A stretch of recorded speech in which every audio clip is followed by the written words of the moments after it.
developments happening at the moment. They've improved the search functionality.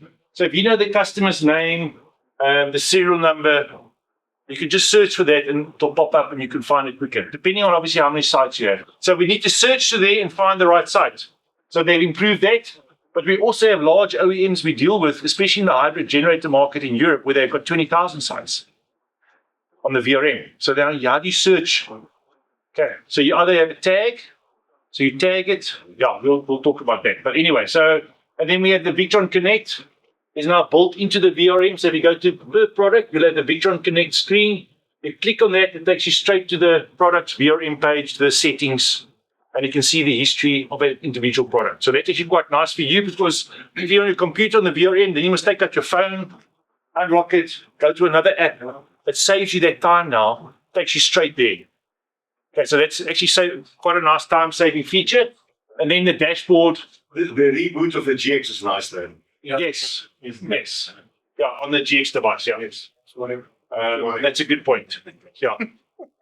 And then there's the new fleet dashboard where you can see all the sites with all the alarms, how many alarms per day across all your sites. And then you can see the most common battery issues. Well, that's default on our side. It tells you cell imbalance, battery mismatch, solar production compared to forecast. So you can see if you're not producing what your forecast says, there could be a problem. It could be weather. But it's good to quickly investigate and phone the customer and say, hey, did you cut down that tree I asked you to cut down? You know? Because and battery temperature. You guys have all seen that, of course, eh? So today in the webinar, I don't know all the details, but we are now looking at big customers being able to rebrand the VRM to their own name. Like we have Nedbank, for instance, they're also now adding another 200 installations. They'll have a Nedbank VRM with all their sites. So that's coming. So it's very, very exciting. So you guys all by now should know that you can do a custom widget. Yes, that was. Where you can overlay certain information. Like here you can see I'm overlaying my state of charge versus all my voltages and my PV power. Okay, which is quite nice. Sometimes that's all a customer needs. It's just one graph that tells him, because you can get really lost in these widgets. And people always ask me, can you look at my VRM? And I go in there and say, everything's active. And I go, close everything down. Yeah, so it just costs time.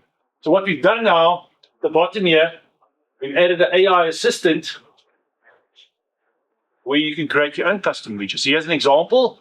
Comes up, and I asked it a question, create a widget with battery voltages from MPPT, battery and multi-plus, and overlay the state of charge. Pops up, shows it to me, and I say, yeah, please add it to my advanced page. Okay, so AI, we're using it for a long time already. For forecast, consumption forecast, solar forecast, people in the market say, Victron, old school, they're not doing anything new. We don't want to promote it, but guys, you can start talking about it. We use AI. That's why we have this forecasting. Now we have this. There's more things coming. Even in the community, there's AI. We're busy building our own LLM, a large language model. ChatGPT is a large language model. So we're uploading all our manual support documents to an AI platform somewhere, and we're going to have our own little, that's coming. So very exciting things with AI. This is very cool, actually. When you install a new system, you just go, I want to see only this, ping, ping, ping, ping, and that will come up. Cool, eh? Diagnostic Tool, well, one that I use a lot. In the top here, big on the side, you choose your period, the date and time period. There's a problem, I want to have a look at it. I download the Excel sheet. Okay, I receive an email. Depending how big it is, you'll receive an email with a link. You open it, and it'll be a sheet like this with, it's a massive thing. Yeah. So it'll be per minute, and there'll be like lots of different columns, and you can get really lost in it, but you need to know what you're looking for.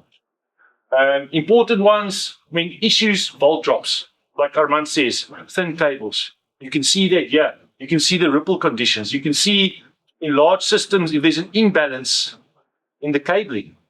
It tells you the terminal voltage on each quattro compared to the battery voltage. So you can see, hey, there's something wrong with this cable. There's a volt drop on this one, but not this one. So very, very nice. You can see why it's in pass-through. It will tell you. Well, there's indicators that you need to learn and look at. Okay, reason for grid ignore.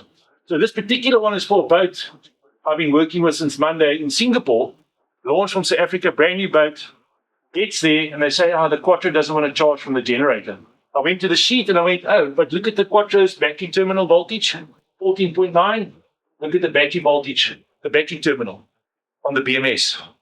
That's why the Quattro is not charging, because there's a volt drop issue. Quattro won't charge if the voltage is high. We know that bulk absorption. So I quickly did it, send it to the guy, need to send something to Singapore to go fix the problem. Okay, and I use that very quick. So it's a very nice tool. Yes. With that, because normally it just shows the V bus like you've got a 3-phase system, or say you've got 6 or 9 inverters. It just says, does it show you each? Yeah. Is that a new? I don't. No, it's been there for quite a while, but we haven't really talked about it. I decided today I'm going to tell you guys. So if you've got 6 Quattros or 9 Quattros, it'll tell you for each Quattro what's the terminal voltage, AC and DC. And if it's a 3-phase system, it'll tell you there's an imbalance between the phases. Also, so there's lots of nice little indicators to help you do remote fault finding. Okay, very, very nice. I use this a lot. I send it to a lot of guys and say, look, good luck, look at that, find the fault. But yeah, but just talk to us. Yes, Walter. I found it very helpful with battery RMS. So they're asking for charge, discharge current levels, and then just download it, just delete the rest, and just email it and no questions. Yeah. And that comes from the database in the VRM. Eh? And remember, the VRM only saves up to 6 months data. After 6 months, it'll keep saving state of charge, because that's an important one. I think that's for 2 years, maybe 5 years. So it's important to also download records, depending how important the customer, especially if it's a big installation. So you've got this record, say that happened last year, this happened, these are the trends. Okay. All right, that was the VRM. Victron Connect. What's happening in Victron Connect? I'm sure you guys are using it quite often. You can now open the Victron Connect in the VRM, which is all about setting the system up faster. We're working on faster configuration, faster commissioning. We're also working on a feature if you program something in the Victron Connect and you configure it, you get an option of saving that file to the VRM. So it'll keep a backup. Like commissioning, we're working on that mechanism as well, which is very, very exciting. Makes it just easier and quicker. That's what we want to work on. And the product broadcast, you guys know that already. They've got multiple systems. You can see all the information without going into the actual product. On your phone, it'll list the products. It'll tell you what the voltage and the state of charge, whatever, without clicking on it, without going deeper. So quicker interaction. We call that the product broadcast. You've got to set it up. There's the settings lock. So all the new products, once again, the one with the brown part on the box. Some of the products come with a pin code inside. It's not 6 zeros anymore. Okay, you need to change it and give that sticker to the customer. It comes with 3 stickers, 1 on the product and 2 in the little envelope. So 1 for your own records, maybe. Take a photo, put it on the VRM, maybe, and give 1 to the customer. Let him put it somewhere, keep it safe. Okay. A lot of the products with the V-Direct port, if you lose the Bluetooth password, how do you fix it? If you lose the Bluetooth password, you've lost the fuck number. Sometimes we can retrieve it depending on the age of the product. But if it's a V-Direct port, you use the USB to V-Direct and Victron Connect via USB cable, and you can reset the database. Okay, and the products without a V-Direct port, you'll find that their passcodes are still 6 zeros. Then it's your job to go and change it or not change it. Okay, remember that. Okay, thanks, Armand.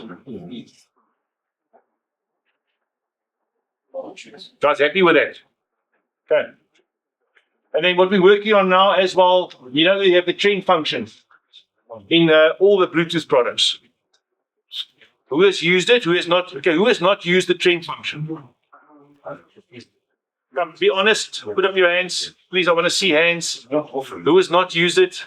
The Bluetooth chip in the products now have a memory that we've activated. So when you install the product, you go into the trend function, you select what graph you want. You can disconnect from the product, go do something else, come back after 20 minutes, reconnect, and it'll show you the trend of what happened in the last 20 minutes. Depending on the frequency of how often you want to log, it uses more memory. Okay. Some products have a much bigger memory, like some of the automotive products have a slightly larger memory. Some products have a smaller memory. But that's a very nice feature. So what's coming next is we're changing, because this is very confusing. It's gonna look like this. It's gonna be a very nice graph. And these are for customers that don't have the VRM, they just have an MPT somewhere. I mean, because it's a big market for us, the 12 volt, 24 volt. So that's the new display that's coming. So super interesting. Okay. And it's nice for commissioning. You know, you install things, you go do something else, you come back. There's no GX device yet, or you're off the grid, he doesn't have one. I want to know what it's been doing. You go back and see, okay, the voltage is good. No, it's working. But it's like advanced. It's just the basic version on the front, on the bundle. Yes. In the product, or the MPT or the battery monitor. Okay, interesting. And that brings us to the end of this video. If you've made it this far, I sincerely hope you have enjoyed the content and learned something new. If so, please leave a like and subscribe to support the channel, as well as to get notified of any future videos. Oh, and make sure to check out this video as well. You can also subscribe over here. And this one is pretty cool too. Lastly, don't forget to visit and sign up for a free account at the Blue Power Pro Forum.